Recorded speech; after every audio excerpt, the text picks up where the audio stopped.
It's great to see you again, Rainer, with on this new day of science, about consciousness, about numbers, and I've got a very big list of things which you want to talk about.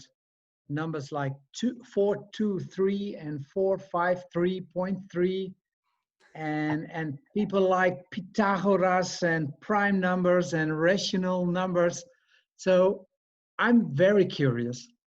Yeah, so it's very nice to have another talk, and I'm really happy that we do this video together today. And the idea was that there are so many people who say that 432 hertz is something that when used as the pitch in music for the A4 tone, then Yes. that would be a very nice healing setting for the musical tuning. Yeah, there's a lot of discussion on the internet Yeah. between 432 and 440 hertz. Yes, I don't want to talk about the 440 hertz today. There is a few, I don't know, a little bit, maybe it's conspiracy or not, who knows, around it. But there are also orchestras today who started using 443 because it feels a little bit better. So it depends on the conductor, very often how he sets up his orchestra when they play classical music. But as we know, this is 440 is set as standard, and it has been there for a long time. But the reason why we want to talk about the 432 today, and probably about the other number you mentioned, the 453, is something that relates to my passion of global scaling, because it's an interesting frequency. And I looked a little bit into the history as well of how music was played. And I'm not sure, 432, we will investigate this number, but is it sure that it was used thousands of years ago as a musical pitch, as 432 hertz? Because numbers relate to ratios.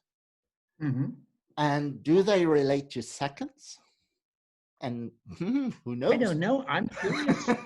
They may relate to days or years, or is it Yes. the same thing? So I tried to tune my guitar and my keyboard that I have to 232, and I found it very orderly, but also a bit boring. And then I tuned it to 453, and this sounds sometimes a little bit unusual. You have to set it really accurately, but I find it very energizing. So it's creating a good mood, which is where the 432 seems to be very calming. So that's the difference between the two. So at the end, we may decide that whoever likes this or that, just use it.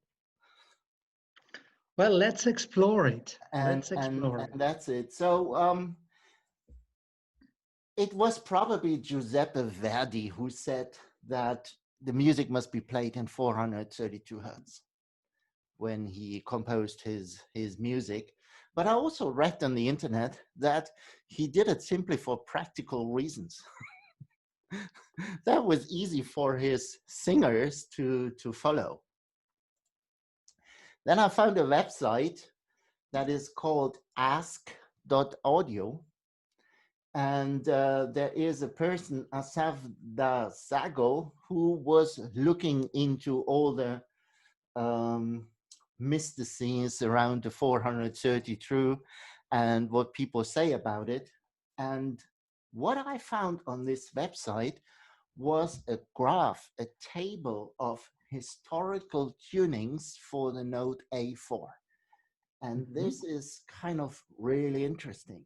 And on this table, you can see that in the early 1700s, they were even using frequencies that were above 560 hertz.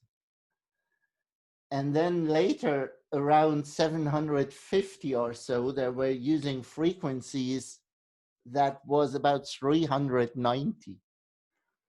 So it's a very broad spectrum. But what you can also see that somehow during the last 150 years or so, somehow there is a culmination of how the music was tuned around 450. And that's interesting. So it doesn't show that much 432. It's more above 440. So that's interesting. And let's see why that may be. Maybe there's a reason for that. Yeah. Yeah. Let's see. So it all started with Pythagoras, who found the musical intervals and the relationship of numbers in those musical intervals. His monochord was a standing wave system, and then he could halve the distance or the wavelengths and double the frequency and create the octave, and then create the fifth and the fourth and the third and so on. And he probably is the father of that, what we call the musical harmonic system. And of course, it all relates to how numbers are related to each other. And numbers, they are symbols, and they represent amounts of things and their relations to each other. We use them for counting, especially with the so-called natural numbers that are also called integer numbers. So they are not broken. They are not rational numbers. They are whole numbers.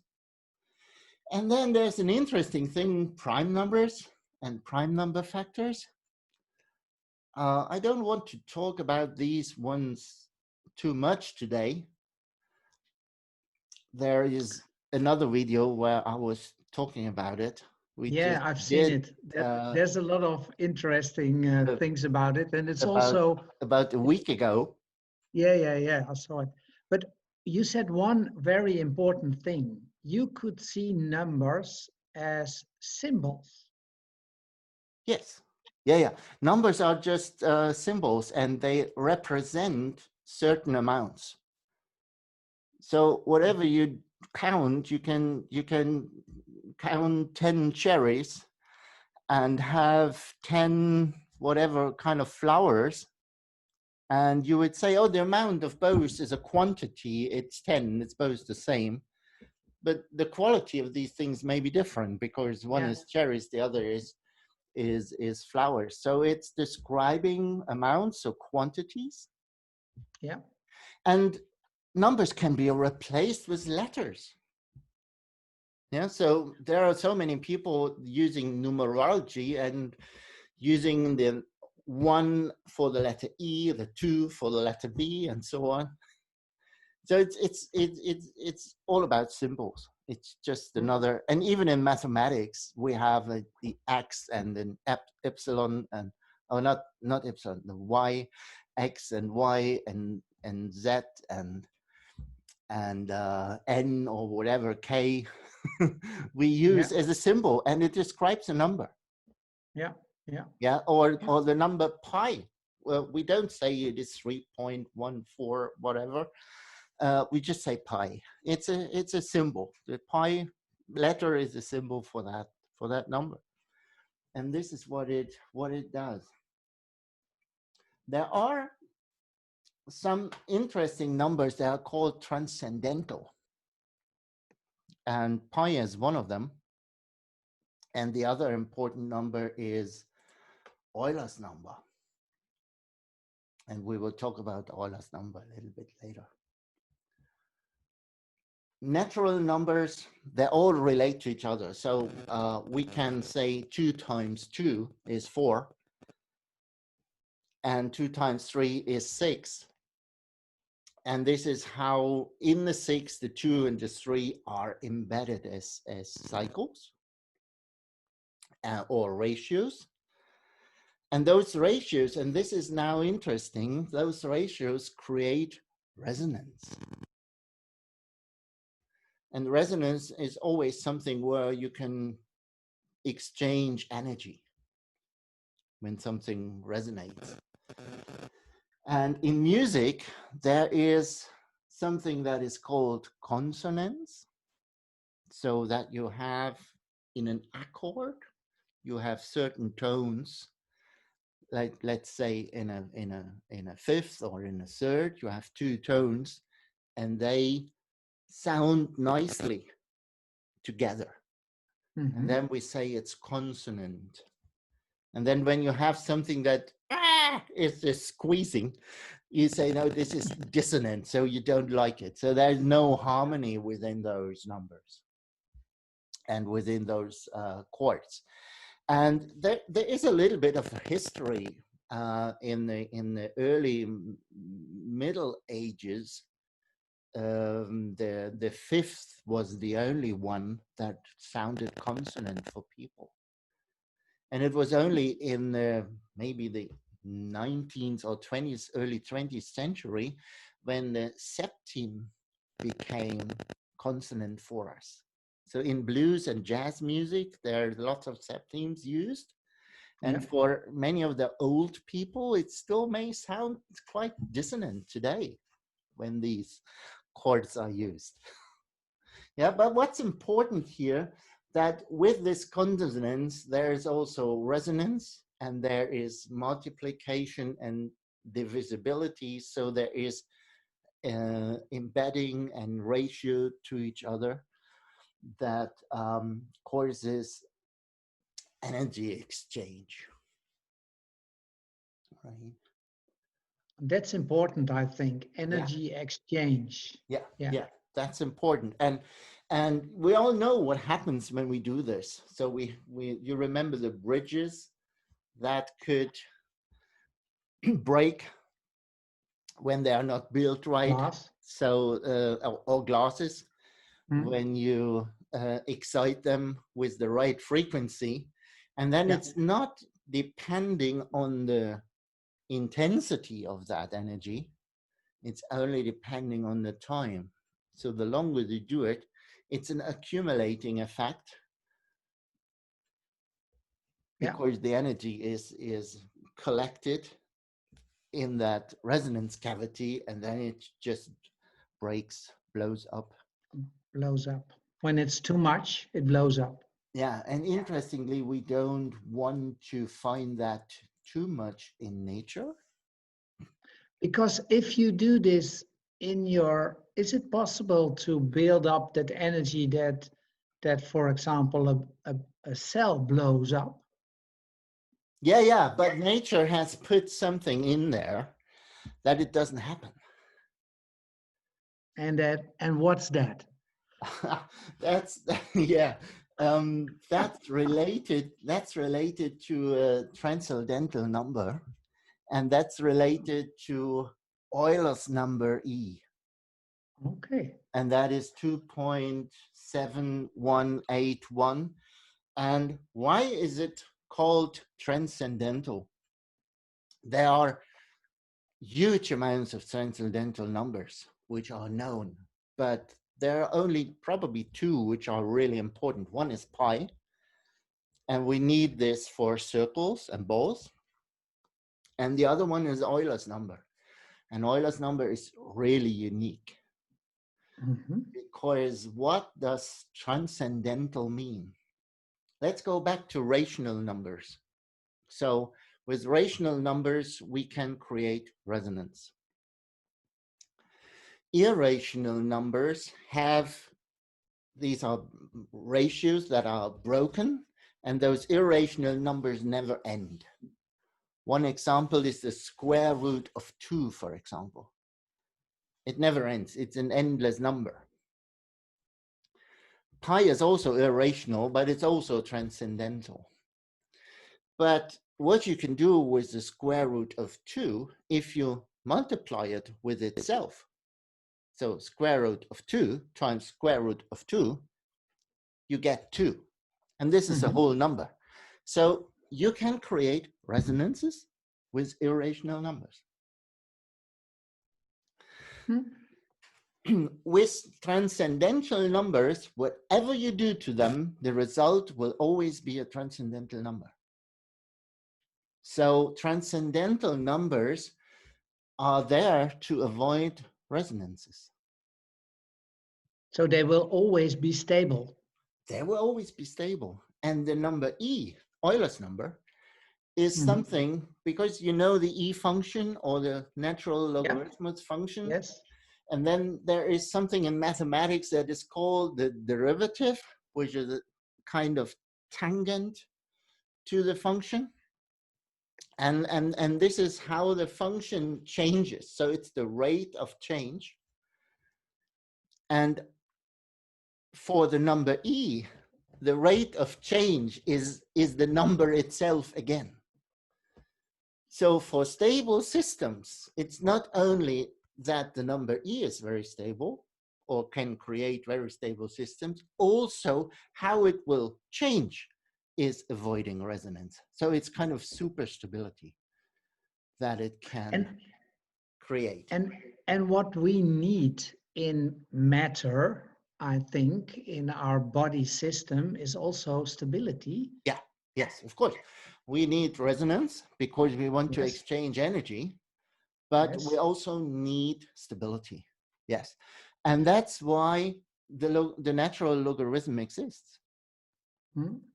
That's why because nature has created ratios that use the natural logarithm, which means the ratio is the number E or multiples of E to each other. And that means they cannot resonate in a way that they destroy each other.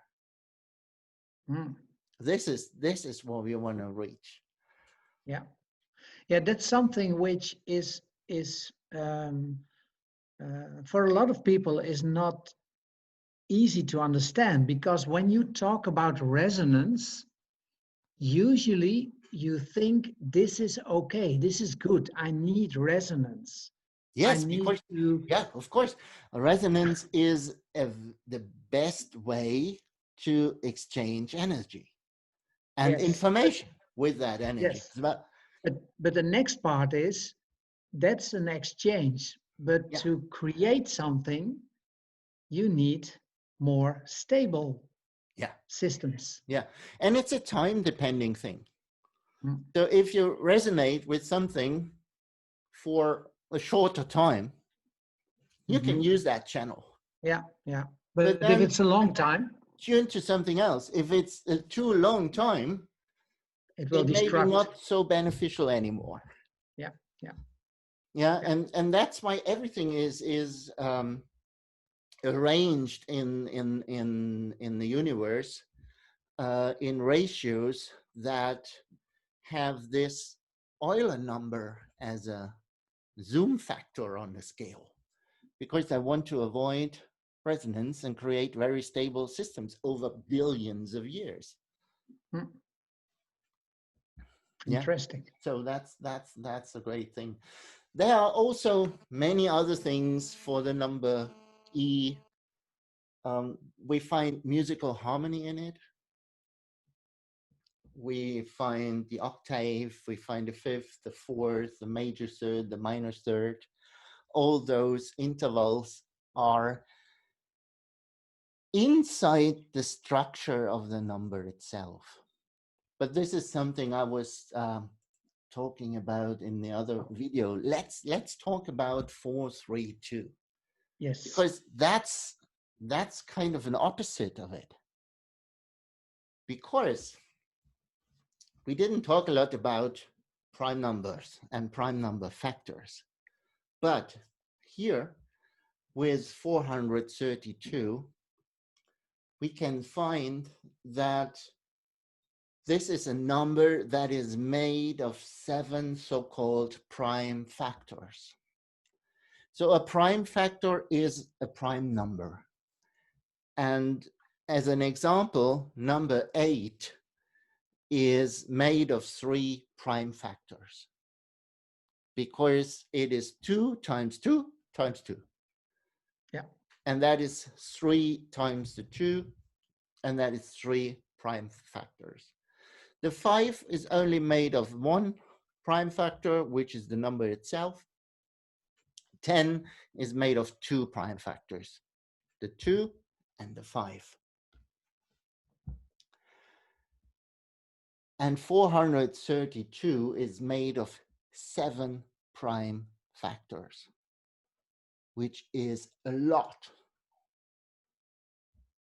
And again, it is made of 4 times the 2 and 3 times the 3. And you know that the 2 is the smallest prime number, and the 3 is the next prime number. So it's an interesting thing because 2 times 2 is 4, it's a square. 2 times 2 times 2 is a cube. 2 times 2 times 2 times 2 times is 2 to the power 4. It's a 4th dimensional structure in geometry. And then we have 3 times 3, which is 9. It's a square number. And we have the cube of 3, which is 27. So it's an interesting thing. We can multiply a 4-dimensional structure with a 3-dimensional structure, and we get to 432. And then there is something interesting. There are prime number twins. And 432 is just between 2 prime number twins. So a prime number twin is 11 and 13, for example, 5 and 7, or 17 and 19. And 431 and 433 is also such a prime number twin. And that means there's only 1 prime factor. And in between, there's a number with 7. And if you look at the consequence of that. Yeah, the consequence of that is that when we have these many products, these many, that means we can create so many ratios. The 432 is a number that creates huge resonances. That's one number that creates so many resonances that you can divide it by 20 numbers. So you can divide 432 by 1, by 2, by 3, by 4, by 6, by 8, by 9, by 12, by 16, 18, 24, 27, 36, 48, 54, 72, 108, 144, 216, and 432. This is amazing, and this is 20 times resonance that you can build up. And this is a consequence of these 7 prime factors that we have. And they are very small prime factors, so very, very fundamental prime factors. So this is a number that is resonating with so many things. Because and if you say resonating, you also say it's exchanging a lot of energy. Yeah. And this is why you can probably find it also very often. But sometimes when you look into, because people who love the 432, they look into galactic proportions. And then it's nearly 432. And this is good. Because if it would be exactly 432, it would all explode. It would all blow up because it wouldn't create stability. Oh yeah, yeah, that's what you said. Yeah, it wouldn't create stability. So it's an interesting, very interesting number. And you can divide it by 2, and then you get 216 hertz and 108 and 54 and 27. And what's interesting with that, these are all, when you count them, these are all 9s in numerology. Mm-hmm. And this is also something why people like it a lot. Whatever Yes, you the do, number 9. it's number 9. And Yeah. the 9 is something important also in the global scaling, which I like, because it's 3 times 3. Yeah, you said it's not 9, it's always about 3. It's always about 3, and you create the 9 of it, and you create the 27 of it, and 54 and 81, which is still a 9, and at the end it's all made of 3s. Because 3 is the most, or 1/3 is the most asymmetric fraction you can create from a whole. That's also something very interesting. And Nikola Tesla, he also had something with the numbers 3, 6, and 9. Yeah, I didn't figure out what he really had. There is there is Marco Rodin, who had created that numerology law and his Rodin coil, and he is referring to 369, which is a kind of also something that is behind resonances. I'm not sure if the two things how they fit. I couldn't figure out how Tesla would mean it and how it is meant by Marco Rodin. I'm not sure that they would talk about the same thing. No, they will talk about something else, but it's nice that he was talking about those 3, 6, and 9 in going to a different dimension, right. Going from 3 to 6 to 9 into a different dimension, and it still was a mystery what he was talking about. What he was talking about, yeah. But he was very clear that there were magical numbers. Yeah. So they seem to be so. When you tune music to 432 hertz for the A4, you will have the C on 128 and 256 and 512 and so on. This is all higher octaves of 8 hertz, which is exactly where the theta and the alpha waves meet in the brain waves.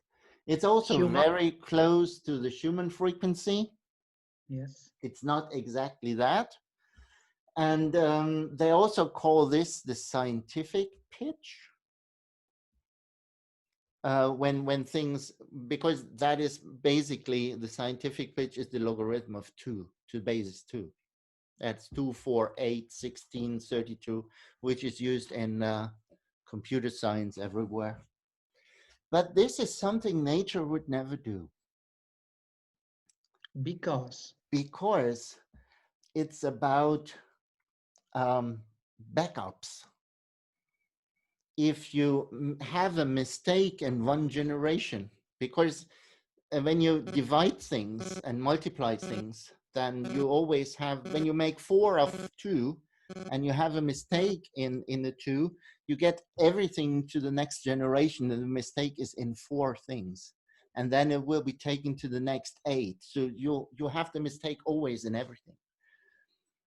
And nature does it a little bit different. Nature uses something that is known as the Fibonacci series, where it always saves 1 or 2 things without multiplying it and taking it to the next generation without change. Was this where Fibonacci was talking about? Yeah, nearly. He was looking into how a family of rabbits would have generations of little rabbits, and this is how he came to it. But scientifically, we can say this is how, in a recursive series, memory is created. So it's a kind of a backup, an inbuilt backup system in nature as well. And of course, using that kind of ratio is also leading to the golden ratio, which is avoiding a lot of resonance. It's not a transcendental number, so it doesn't provide super stability, but it is the most irrational number of all. That means of all those irrational numbers which are not transcendental, this is the one that avoids best all kinds of destructive resonances. And that's why it's used in nature and it's used in architecture, and we find these things nice because they are like us, and they are also very stable. So it's not only harmony, it's also stability. And there's something interesting related to it, because when you use the square root of the number e, that is also a transcendental number, that value is very, very close to the golden ratio. You wouldn't think that. No. So when there are a few fluctuations in nature, so when the golden ratio is 1.618 something, then the square root of e is 1.648. So there's not a big difference. Great. And I guess yeah, that researchers who say, oh, it comes very close to the golden ratio, that sometimes they mixed it up with the square root of e. They simply didn't know about it, but maybe. And do you have some examples in biology related to this? For example, yes, of course. Does it stabilize some structures or? Yeah, when we go back to number e now, there are some examples that this ratio of e on the logarithmic scale, that this would create resonance phenomena which are very stable between certain rhythms that we have. There is, for example, the heart rate of 1.1 times per second, which is about 67 beats per minute. And we could use the frequency of the muscle fibers in the arteries, that is about 22.57 hertz, and the factor is exactly e to the power 3, which is about 20.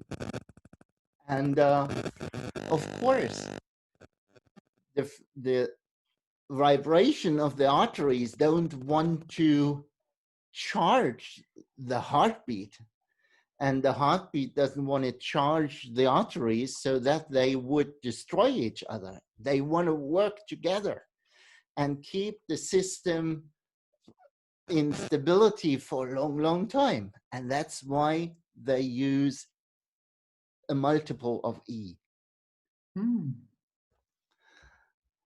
Yeah, and that's very interesting. That's very interesting. If you can. And there are many other examples as well that we talk about this in other videos and articles. And there is also the number E in the game involved to stabilize the atoms, the atomic nucleus and the atomic shell. And number E keeps the electrons in place. Because when we look at the mass of a proton and an electron, then a proton is about 1,836 times heavier than an electron. And this is nearly exactly e to the power 7.5, which is transcendental, comes very close to it. And that's how Euler's number E stabilizes all atoms. Hmm? Yeah, it's even another thing. And could it do something for music as well? So I think so. When a proton that has a very stable frequency acts like the metronome for the universe, because it is so stable, and it is heavier than an electron, because then it overrules the energy of the electron by 1,800 times, then it may have to do with other frequencies as well, which come in an E ratio or in a multiple on that logarithmic scale related to it. And then we find 453.3 hertz as a main resonance frequency to that scale, which avoids destructive resonance at the maximum. So this may sound strange, but once we talk about resonance, which is good, and then we talk about resonance, which is destructive. Yeah, that's something which is difficult to understand. Yes. But is it also, you also said it's not only the resonance, but it's also the time you stay in that resonance. Yes, of course. If you have a whole number ratio, then the energy will build up. Yeah. If you don't have a whole number ratio, it never builds up. It never builds up. You could think it as a string of pearls, and the pearls all being at a different size and all being in a different distance from each other on that string. And it is and then when you have an irrational number or a transcendental number, it has a huge tail which never ends. Yeah, yeah. But when you have a rational number such as a half, it has a very, very short tail. So it can easily create ratios with other things, but with that long tail, until it finds a resonance, it takes. And this is the transcendency, that it never finds something which is a ratio that it could resonate with. And this is how stability is created. Yeah. Yeah. From time to time, there will be some resonance. Yeah. But it's never perfect. So that would never self-amplify in a way that it would kill itself. Hmm. So this is probably a quite good description of it. Yeah. And when we come back to the 453 hertz here, we can see that the pitch of the music didn't culminate around 432, but but better, sorry, that was Hungarian, but better around 453 hertz. And you can see this on this graph very, very easily. So I love that. I love that a lot. I need to look through my slides here a little bit, not to make the video too long. And let's see what we can skip. In another video, we have to talk about global scaling, and then we can explain a little bit more about the scales and the fractals and number E and how this is all related. For now, we said there is some stability, and we can see here that 453 hertz is exactly on a point on the scale which is at the square root of E. So it's in a main stability node of that scale, and 432 is a little bit left of it, and 440 is the same. It's also a little bit left, but it may have a little bit of different sound and a little bit of different effects on us, because in the musical range of tones there are some other frequencies that are probably not always that beneficial. But again, it depends on the time, and the musical intervals are still there. So the harmony is even there in the 440. Mm-hmm. It's there in the 432, and it's there in the 453. Yeah, it's only how well do these things relate to this stability range that makes up everything in nature. And maybe the 453 is a little bit more optimal for that. But other people may like the 432 because it's more calming. And other people may like 440 and 443, as well as they liked 200 years ago, 480 or 428. But you could say, for example, that 453 could be a very good resonance for a sort of biological rhythm. Yeah, yeah, A natural yeah, biological rhythm. Yeah, it could be in a different way than the 432 does. Yeah, because it may be a little bit more energizing, and the other may be a little bit more calming, and then you can see what you would like more. Yeah. And I have another interesting cosmic example here for number E. And this is a supernova remnant that is called the Vela pulsar. And that is spinning, and this is tuned to an F that spins with a frequency of 11.2 hertz and related to the 453.3, which is an A. This would exactly be an F, a tone related to that natural scale. That's a kind of amazing that you find that natural musical scale, as I call it, in cosmic dimensions even.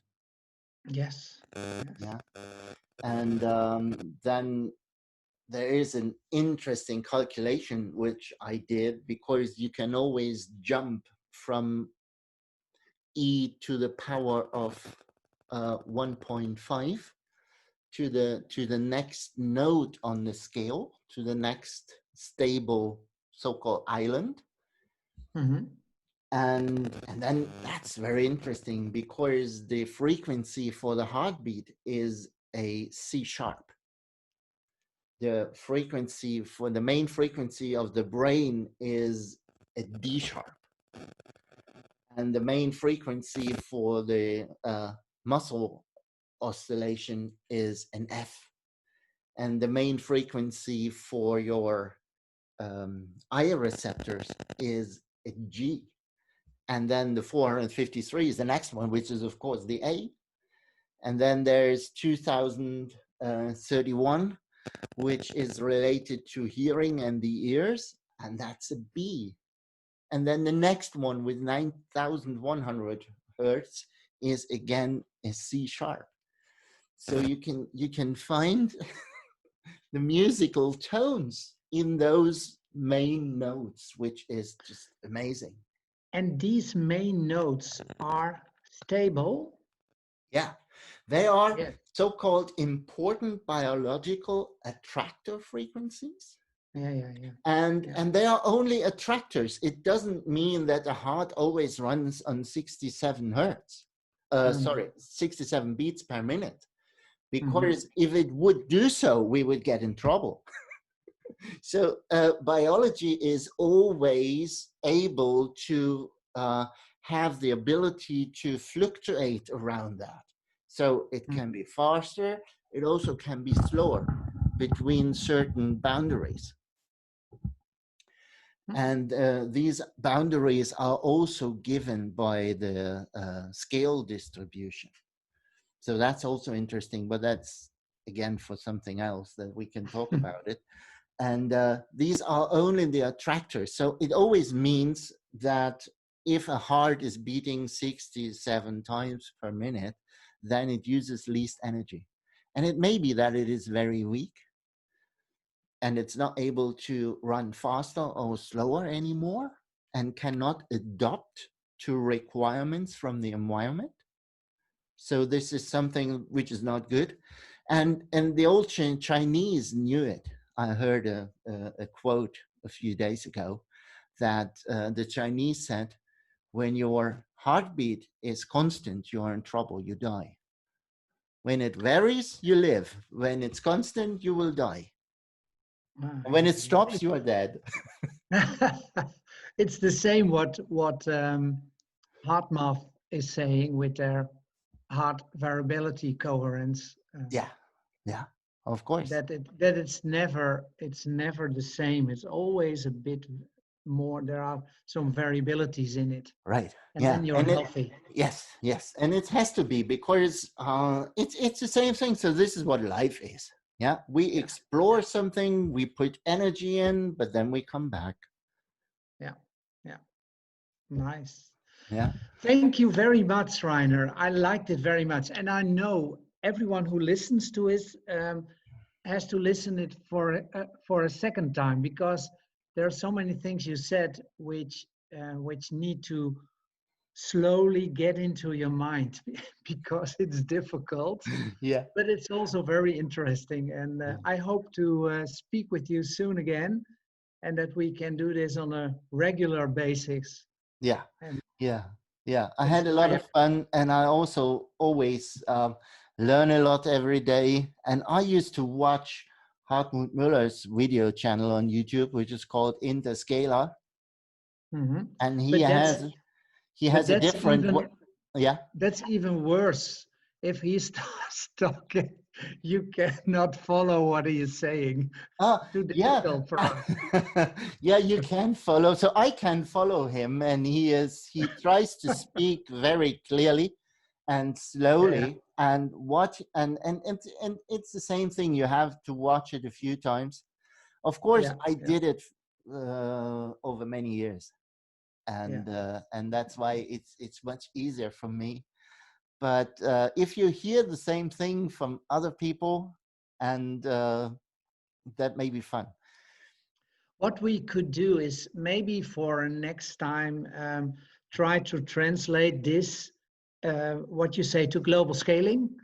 And then a third time, maybe we can translate it to what you could do and use for example, for devices to get your harmony back again. So we can build it up. Yeah. I'm in it. Great. Thank you very much.